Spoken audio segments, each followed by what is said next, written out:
The third reason that you could be tired is that your iron is low. Iron carries oxygen to the muscles. And one of the myths is it's really more about the female athlete when it comes to iron. That is the furthest from the truth. I see it a lot in my male athletes. And the biggest lab that you need to get drawn is called ferritin. Ferritin. Ferritin. Ferritin is stored iron. 33% of athletes have low ferritin, but that doesn't show up on their regular iron panel. In fact, so many doctors miss this. In fact, just last week, I had suggested to one of my athletes' parents that they get the ferritin drawn, and the doctor didn't want to run it because they said their hemoglobin and hematocrit was fine.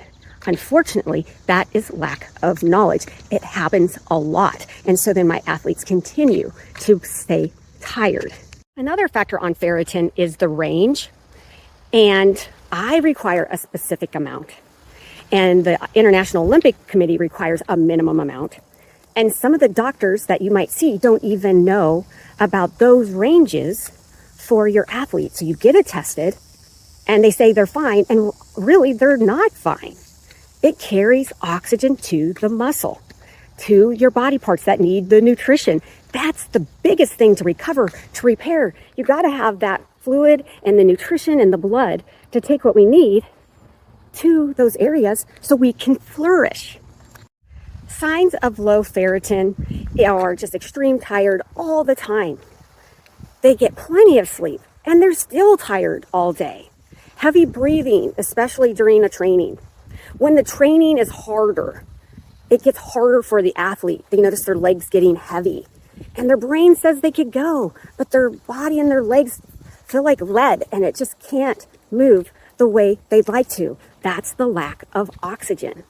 If you suspect this is one. Please don't try to just eat red meat or eat meat and try to supplement on your own. You really got to know the blood work and work with a sports RD to look at all the pieces of why this fatigue is happening. Iron takes a while to go up. It's like a turtle. It crawls down over time and it crawls up. It is not a quick fix. So just throwing food and some supplements, that is the wrong way. You really need to work with somebody, especially if this is something that you think might be the cause. If you're wondering where to go from here or you feel kind of anxious, I'm actually offering 30-minute athlete fatigue checkups, but I only have some limited spots and they're 30 minutes each. So we would review all the 5 things that might be impacting your athletes' levels of tiredness and get you going in the right direction, whether which labs to do or which brands of supplements you might need or how much that they might need. All of that could be covered in that quick 30 minutes. So sign up in one of those limited spots if that's where you feel like you're at with your athlete. All right, you guys, we have identified the 5 things that could be causing that hidden component. Now you have the knowledge. Now you can start making those fixes and you can go achieve your goals and dreams.